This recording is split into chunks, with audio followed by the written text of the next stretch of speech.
tetap menguasai mempertahankan kekuasaannya. Dialihkan isunya, diledakkanlah tadi pabrik kimia. Itu rekayasa, cover story.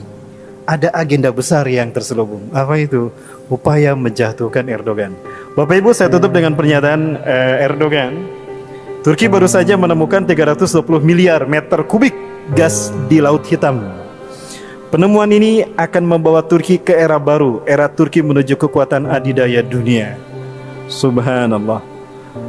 Ini yang membuat Turki makin berkibar, Bapak Ibu. Lupakan kita. Kalau perang Armageddon yang menurut para ulama disebut Armageddon, Rasulullah tidak menyebut Armageddon. Perang Armageddon ini dipicu oleh perang akibat munculnya emas hitam di muka bumi. Rasulullah pernah menyebutkan akan tersingkap emas dari tanah Efrat.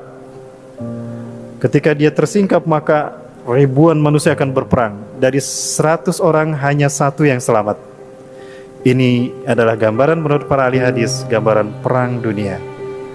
Apakah kita dihadap di ambang perang dunia ketiga? Wallahu a'lam bishawab. Kita tidak tahu, kita serahkan urusan kita kepada Allah.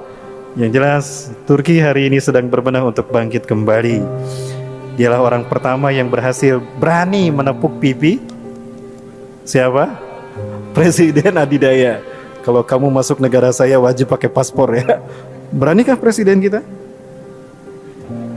Kepada Xi Jinping, Rasulullah SAW pernah menyebutkan begini.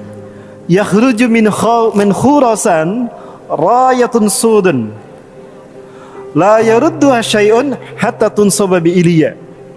Akan muncul dari bumi Khurasan pasukan pembawa panji hitam.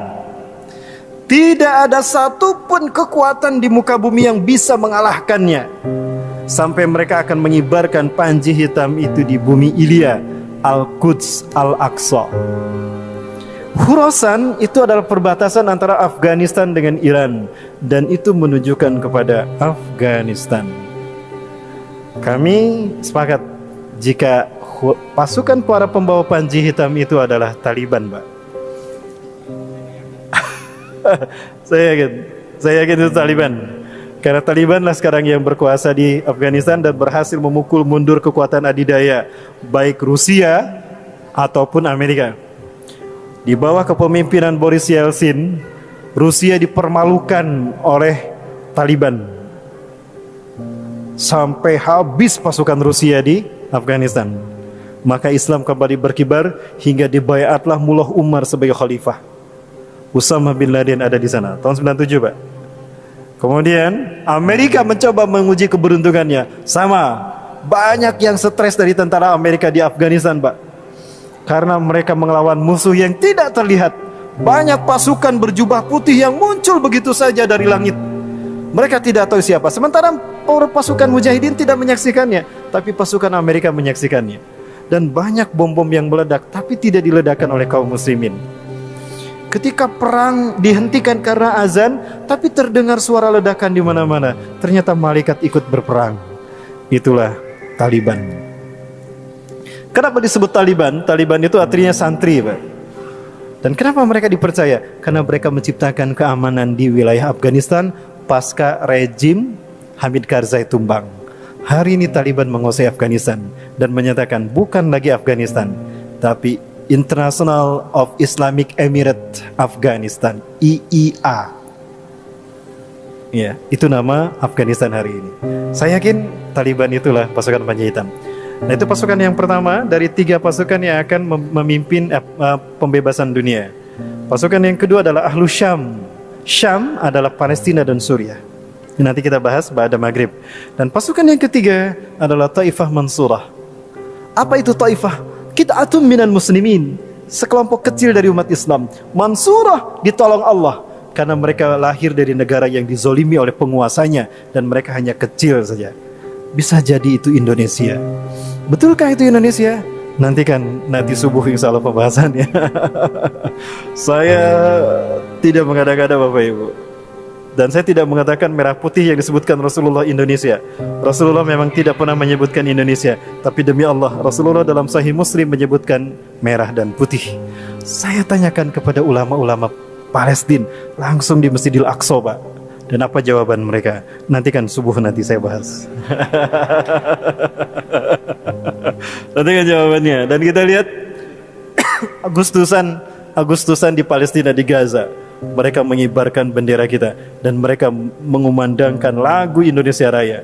Di saat mengibarkan bendera merah putih, bendera mereka belum mereka kibarkan.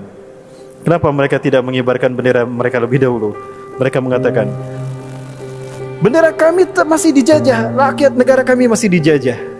Maka kami kibarkan dulu bendera kalian sebagai isyarat jika kalian merdeka memimpin dunia. Di saat itulah Palestina merdeka untuk selamanya.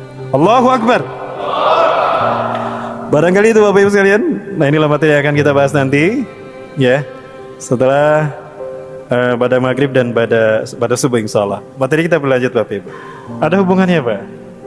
Ya, kebangkitan Turki ini akan menjadi pembuka bagi pembebasan wilayah-wilayah yang ada di seluruh dunia, terutama Jazirah Arab. Ketika Imam Mahdi dibaiat, Bapak Ibu ingat Imam Mahdi akan dibaiat ketika ibadah haji hanya sedikit dilaksanakan. Aneh sekali, padahal di saat Imam Mahdi muncul, kalau di akhir zaman berarti umat Islam mayoritas. Tapi kenapa hanya sedikit mereka yang beribadah haji dan umrah? Nah, bisa jadi karena pandemi. Sedikit kan yang beribadah haji. Kemudian Imam Mahdi akan dibaiat setelah matinya seorang raja, lalu diikuti oleh pertarungan 3 putra mahkotanya berebut kekuasaan. Baik, saya sebutkan beberapa 2 hadisnya. Yang pertama, yaktatilus salah satu na'inda kangzikum, akan berperang 3 orang laki-laki di sisi Ka'bah kalian. Kangzikum itu Ka'bah. Kulum ibnu khalifatin, 3-3-nya putra mahkota, anak raja. Thumma la yasir ila wahidin minhum, tetapi salah satu dari mereka tidak berhasil menjadi raja. Karena yang menjadi raja adalah Imam Mahdi. Kalau kita mendengar raja Arab meninggal, lalu terjadi perang antara 3 anaknya, saya tidak tahu. Perkiraan saya apakah antara Muhammad bin Salman, Muhammad bin Nayef dan Khalid bin Farhan, atau antara Muhammad bin Salman, Muhammad bin Nayef dan Al-Walid bin Talal. 3 orang ini adalah putra mahkota. Dan Raja Salman sudah diberitakan sakit-sakitan, ada isu meninggal dunia. Apakah ini isyarat Imam Mahdi akan segera dibaiat di musim haji? Wallahu a'lam bishawab. Yang saya tahu, beliau dibaiat pasca ibadah haji. Dan hanya sedikit yang berbaiat. Dan ketika beliau berbaiat, apa yang akan terjadi? Rasulullah menyatakan, perang akan terjadi karena akan ada pasukan yang memerangi Imam Mahdi di saat itu Imam Mahdi menyelamatkan diri. Dan perang pertama bukan melawan Cina, bukan melawan Amerika, bukan melawan Israel, tapi perang melawan Jazirah Arab. Innakum satagzuna jaziratal Arab wa yaftahuha Allah. Sungguh kalian akan memerangi Jazirah Arab dan Allah akan memenangkannya untuk kalian. Summa tagzunal faras wa yaftahuha Allah. Lalu kalian akan memerangi Persia dan Allah akan memenangkannya untuk kalian. Summa tagzunar Rum wa yaftahuha Allah. Lalu kalian akan memerangi Rum, Eropa, dan Allah akan memenangkannya untuk kalian. Summa tagzunad Dajjal wa yaftahuha Allah. Lalu kalian akan memerangi Dajjal dan Allah akan memenangkannya untuk kalian. Kenapa Jazirah Arab diperangi lebih dulu? Karena Jazirah Arab dipimpin saat itu oleh orang-orang munafik. Termasuk wilayah Teluk itu dipimpin orang-orang munafik. Maka beberapa negara di Teluk ini akan menjadi titik yang akan memberikan suntikan kekuatan umat Islam di bawah kepemimpinan Imam Mahdi. Sebut saja Qatar. Qatar adalah satu negara di Arab yang memberikan suplai besar kepada para mujahidin, termasuk Al-Qaeda. Kalau Inggris menjadi suaka politik bagi pemimpin yang memerangi Islam dan aliran sesat, maka Qatar adalah suaka politik bagi pejuang-pejuang Islam di seluruh dunia hari ini. Maka tidak menutup kemungkinan Bani Tamim akan muncul dari Qatar. Pemuda Bani Tamim akan muncul dari Qatar. Itu sempat ada pembahasan seperti itu, Kang. Artinya negara-negara Teluk ini akan menjadi pemicu kebangkitan wilayah Arab dan akan menjadi suntikan kekuatan bagi terciptanya kekuatan politik bagi Imam Mahdi. Siapa itu tadi? 3 pasukannya.